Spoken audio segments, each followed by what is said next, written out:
오픈도어 테크놀로지스 OAPN 주식 말인데요. 최근 한 달 새 500% 넘게 올랐다는 소식, 이거 정말 대단하죠? 네, 보내주신 자료들 보고 저도 좀 놀랐습니다. 정말 롤러코스터라는 표현이 딱 맞는 것 같아요. 네, 그래서 오늘은 이 현상이 도대체 왜 일어난 건지, 그리고 이런 상황에서 또 주목받는다는 그 투자 전략은 뭔지 좀 깊게 파헤쳐 보려고 합니다. 좋습니다. 자료들을 쭉 보니까요. 오픈도어 주가 급등은 역시나 그 밈 주식 현상하고 아주 관련이 깊어 보입니다. 네. 그리고 또 하나, 이런 엄청난 변동성 속에서 활용될 수 있다는 특정 옵션 전략, 그 스트레들 전략 분석도 중요하게 다뤄주고 있더라고요. 아, 스트레드. 네. 오늘은 이 두 가지 포인트를 좀 집중적으로 얘기해보면 좋을 것 같습니다. 밈 주식이요. 아, 그거 예전에 게임스톱 때처럼 온라인 커뮤니티 같은 데서 막 확 뜨거워지는 그런 거 말이죠? 네, 정확합니다. 오픈도어도 딱 그런 양상이에요. 7월 들어서만 500% 이상 올랐고요. 특히 그 7월 21일에는 장중에 무려 42.7%나 급등해서 3.21달러까지 갔었죠. 와, 42%. 하루에? 네. 자료 보면 엄지나 에딧 같은 소셜미디어 통해서 개인 투자자들이 확 몰린 것으로 보이고요. 여기에 또 공매도 비율이 상당히 높았던 점. 이게 맞물리면서 소위 숏 스퀴즈 기대감이 커진 거죠. 숏 스퀴즈.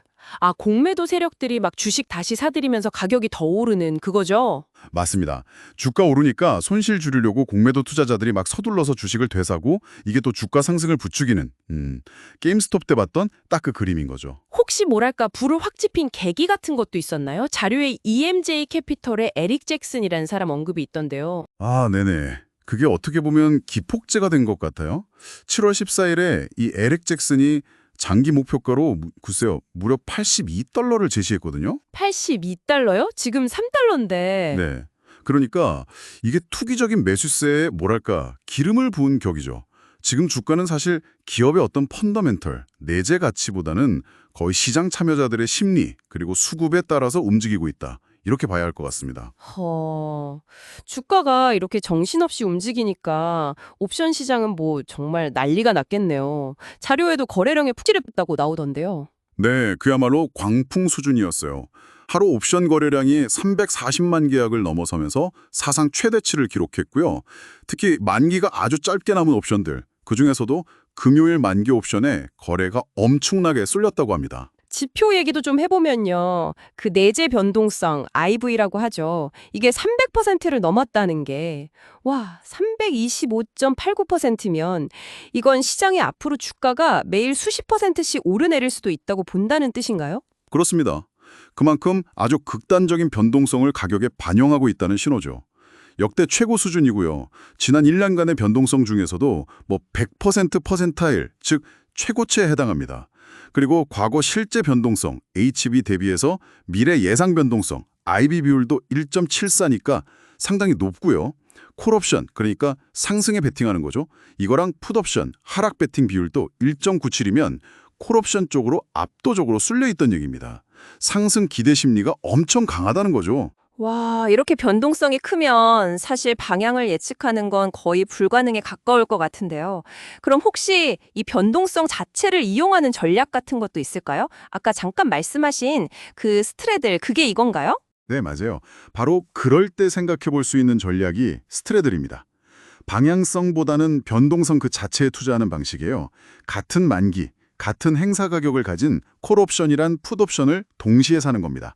그래서 양매수 전략이라고도 부르죠. 양매수. 네, 주가가 큰 폭으로 오르든 아니면 큰 폭으로 내리든 어느 쪽이든 상관없이 크게 움직이기만 하면 수익을 기대해 볼 수 있는 구조입니다. 흥미로운데요. 실제로 이게 어떻게 작동하는지 예를 들어 주시면 좀 더 와닿을 것 같아요. 네, 예를 들어서 8월 8일 만기에 행사가가 3.50달러인 스트레드를 산다고 가정해보죠. 그러면 3.50달러짜리 콜옵션 1계약 그리고 3.50달러짜리 풋옵션 1계약을 동시에 매수하는 겁니다. 이때 들어가는 총비용, 그러니까 옵션 프리미엄이 자료 예시에서는 2.19달러였죠. 계약당 219달러 정도 되는 거죠. 아, 그럼 219달러를 내고 사는 거군요. 수익은 언제부터 나기 시작하나요? 네, 그게 중요하죠. 손익분기점, BEP라고 하는데 이걸 계산해 보면요. 주가가 행사가 3.50달러에 프리미엄 2.19달러를 더한 5.68달러 이상으로 오르거나 아니면 반대로 행사가 3.50달러에서 프리미엄 2.19달러를 뺀 1.32달러 이하로 내려가야 그때부터 수익이 발생하기 시작합니다. 아, 그 범위 밖으로 나가야 되는군요. 그렇죠. 만기 전에 주가가 이 손익분기점 범위를 벗어나서 아주 크게 움직여주면 한쪽 옵션의 가치가 폭등하면서 다른 쪽 옵션 매수 비용을 상쇄하고도 남아서 이익이 나는 그런 원리입니다. 듣기에는 굉장히 그럴듯한 전략 같은데 당연히 위험 요인도 있겠죠? 특히 지금 옵션 가격 자체가 엄청 비싸다는 점이 좀 마음에 걸리네요. 정확히 보셨습니다. 가장 큰 위험 요인이 바로 그거예요. 이미 높아질 대로 높아진 내재 변동성, IV.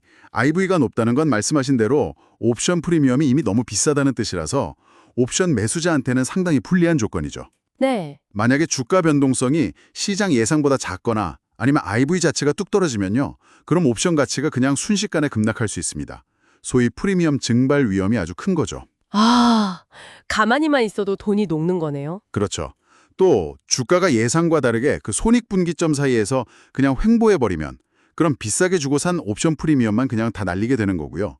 그리고 가장 중요한 건 지금 이 가격이 기업의 어떤 기초 체력, 펀더멘털과는 상당히 거리가 멀다는 점. 이건 절대 잊으면 안 됩니다. 중장기 투자자분들은 특히 유의하셔야겠죠. 네, 정리를 좀 해보면요. 오픈도어는 2025년판 밈 주식 열풍에 딱 한가운데 서 있는 것 같고 게임스톱 때처럼 소셜미디어, 숏 스퀴즈 기대감 이런 게 주가를 확 밀어올렸군요. 그리고 이런 극심한 변동성 속에서 스트래들 같은 전략이 주목받기는 하지만 워낙 옵션 가격 자체가 비싸고 또 변동성이 오히려 줄어들 위험도 크다 이런 말씀이시네요. 네, 맞습니다. 그래서 단순히 가격이 오르내리는 것만 쫓아가기보다는 그 뒤에 숨어있는 시장 참여자들의 심리나 구조적인 요인들, 이런 걸 함께 들여다보는 시각이 중요할 것 같아요. 수급 동향이라든지 공매도 잔고 변화, 또 커뮤니티에서 어떤 이야기들이 오가는지 이런 실시간 정보들을 계속 모니터링하는 것도 필요하겠고요. 마지막으로 이런 질문을 한번 던져보고 싶습니다. 기업 가치와는 좀 동떨어져 보이는 이런 밈 주식 현상이 왜 자꾸 반복되는 걸까요? 어쩌면 이것이 오늘날 우리 시장의 참여 방식이나 혹은 가치라는 것에 대한 인식이 어떻게 변화하고 있는지를 보여주는 어떤 신호는 아닐지 한 번쯤 생각해 보시면 흥미로운 지점이 아닐까 싶습니다.